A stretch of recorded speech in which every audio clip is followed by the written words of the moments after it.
Who was at the Queen's funeral service and who was not?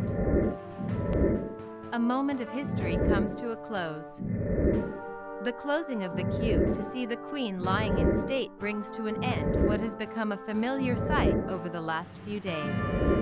Images of thousands of people lining up in London at all hours of the day, often in chilly temperatures, are some of the most striking to come out of this historic period. The wait time at one stage was estimated to be more than 24 hours, and the queue snaked from Westminster Hall, down along the River Thames and stretched south for almost 7 miles, 11 kilometers. It brought together people from all walks of life, young children, older people who remembered watching the Queen's coronation on television in 1953, and celebrities such as David Beckham who waited for 12 hours. Some even traveled from outside of the UK to pay their respects. There's a profound sense of shared grief and affection for Her Majesty in this huge, diverse gathering of people from around the world, Canadian politician Jason Kenney wrote on Twitter as he stood in line. The queue closed to members of the public at around 22:30 British Summer Time on Sunday. Kings and queens, presidents, prime ministers, celebrities, and friends from across the globe were among the 2,000 guests at the Queen's funeral service at Westminster Abbey. Here's who was in the Abbey and where they were seated. The royal family. Near the coffin were King Charles III and the Queen Consort, the Princess Royal, Vice Admiral Sir Tim Lawrence, the Duke of York, the Earl of Wessex and the Countess of Wessex.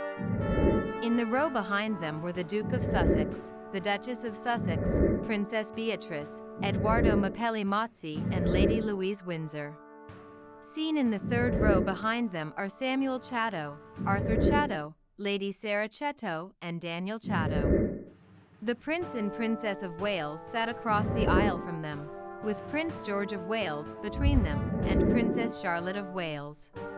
Also there were Earl Spencer, Princess Diana's brother, who was the late Queen's godson, Prince and Princess Michael of Kent, and the Duke and Duchess of Kent. Current and former UK Prime Ministers. Current Prime Minister Liz Truss and her husband Hugh O'Leary were there, seen at the back on right, along with all of the UK's surviving Prime Ministers who were seated in the choir of the Abbey. In the middle row was Carrie Johnson, Boris Johnson, Philip May, Theresa May, David Cameron, and Samantha Cameron. In the front row were Sarah Brown, Gordon Brown, Sherry Blair, Sir Tony Blair, Lady Norma Major and Sir John Major. Global royalty. Heads of foreign government.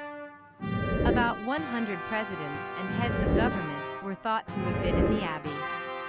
U.S. President Mr. Biden and his wife Jill Biden sat next to an aisle, 14 rows from the front in the south transept of the Abbey, behind the Polish President Andrzej Duda and his wife Agata Kornhauser-Duda. The President of France, Emmanuel Macron, attended with his wife Brigitte. Mr. Macron, who met the Queen 3 times, had said that she had been a friend of France, a kind-hearted queen, who has left a lasting impression on her country and her century. Other foreign heads of government who were there included Canadian Prime Minister Justin Trudeau, Brazilian President Jair Bolsonaro, Israeli President Isaac Herzog and New Zealand Prime Minister Jacinda Ardern. Not invited. Representatives from Syria, Venezuela and Afghanistan have not been invited, reports the BBC's James Landale. This is because the UK does not have full diplomatic relations with these countries. No one from Russia, Belarus and Myanmar has been invited either.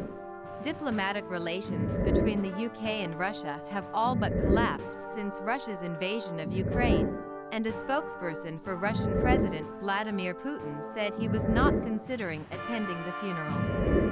The invasion was launched partially from the territory of Belarus. And the UK has significantly scaled back its diplomatic presence in Myanmar since a military coup last year. North Korea, DPRK, and Nicaragua have been invited to send only ambassadors, not heads of state.